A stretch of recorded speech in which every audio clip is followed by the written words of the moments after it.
So let's talk about accounting. When I say the word accountant, what's the first thing that pops into your head?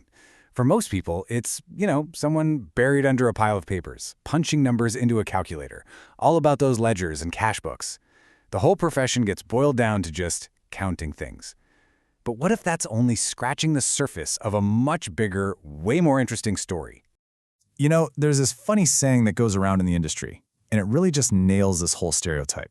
The joke is that unless you've got that official certification, that charter, then you're not a real accountant. It kind of makes it sound like the entire profession, the whole shebang, just comes down to passing one set of exams.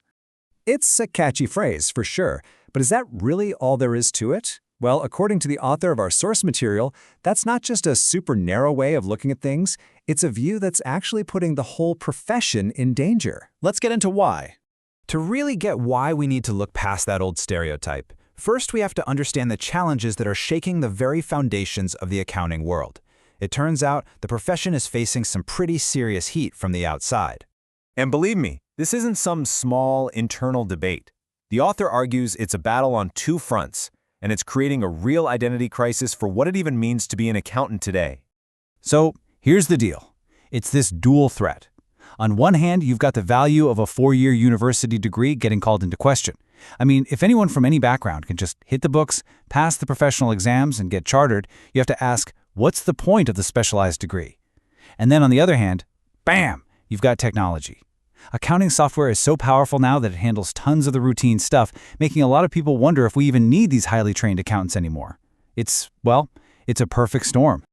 Okay, so in response to this whole crisis, the author lays out this really powerful new way of thinking. It's a framework that totally expands the definition of accounting way beyond just crunching numbers. It's a model built on 3 pillars that are supposed to be connected. And he uses this incredible metaphor to frame his solution. The idea is simple, right? A single thread is weak, you can snap it easily. But if you weave 3 threads together, you create something incredibly strong, something resilient. And that is the whole concept behind what he calls tripartite accounting.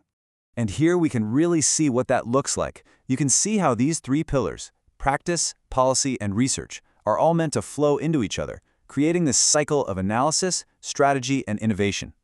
So let's break it down and look at what each one of these pillars actually is. So first up, we've got practice. This is the one we all know, the one we think of. This is the hands-on, boots-on-the-ground work. We're talking auditing, tax prep, financial reporting. It's the part of the job that gives organizations the info they need to make those big decisions. Okay, so that's practice. Now let's build on that with the second pillar, policy. Think of this as the regulatory side, the folks who set the rules of the game. They create the standards, the frameworks, the stuff that makes sure everyone is playing by the same rules. It's what creates trust in the system. Honestly, without policy, practice would just be total chaos. And that brings us to our third and final pillar, research. This is like the R&D department of the accounting world. These are the people looking at how we do things now and asking, but is there a better way? They're the ones pushing the boundaries, making sure the profession actually evolves and doesn't just get stuck in the past. Now, you'd probably think that these 3 pillars would be working together in perfect harmony, right? Practice gives ideas to research, research shapes policy, and policy guides practice. A beautiful, perfect circle. Well, unfortunately, that's not what's happening at all. There's a massive disconnect. The author puts the problem really bluntly.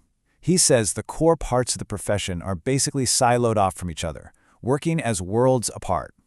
So instead of that strong 3-stranded cord we talked about, what we actually have are 3 separate, weak threads that have no idea what the others are doing.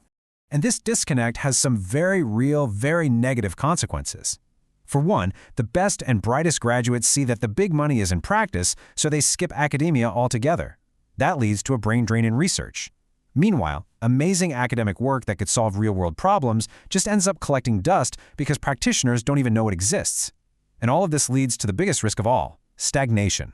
The profession just settles for good enough because the pathways for true innovation are completely broken. So the key takeaway here is that this isn't just some internal problem. This fragmentation is actively making the entire profession weaker. It's less innovative, it's less resilient, and it's less prepared to deal with those exact pressures of automation and credentialing that we talked about at the beginning. It's really a self-inflicted wound. So all of this brings us to the big final point. If the profession is so much more than just practice, and if the whole university system is under threat, then how should we be thinking about the role of an accountant and what kind of education they really need? Remember that joke from the start that accounting is just am-counting? Well, that stereotype is really at the heart of this whole problem. It shrinks the role of an accountant down to just a bookkeeper, someone who just records what happened. But the reality, it's so much more strategic than that.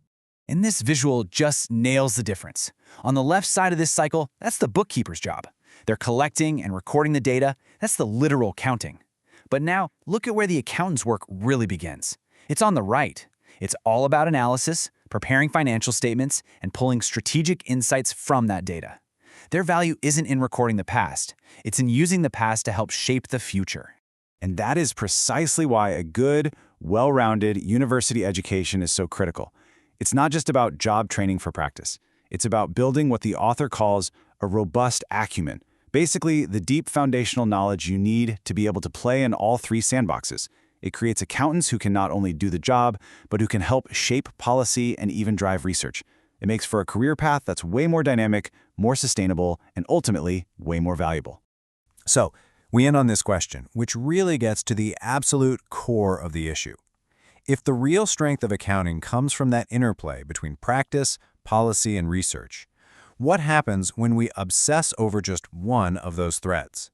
You have to wonder, by reducing the profession to a single path, are we not just scattering accountants? Are we actually breaking the cord altogether?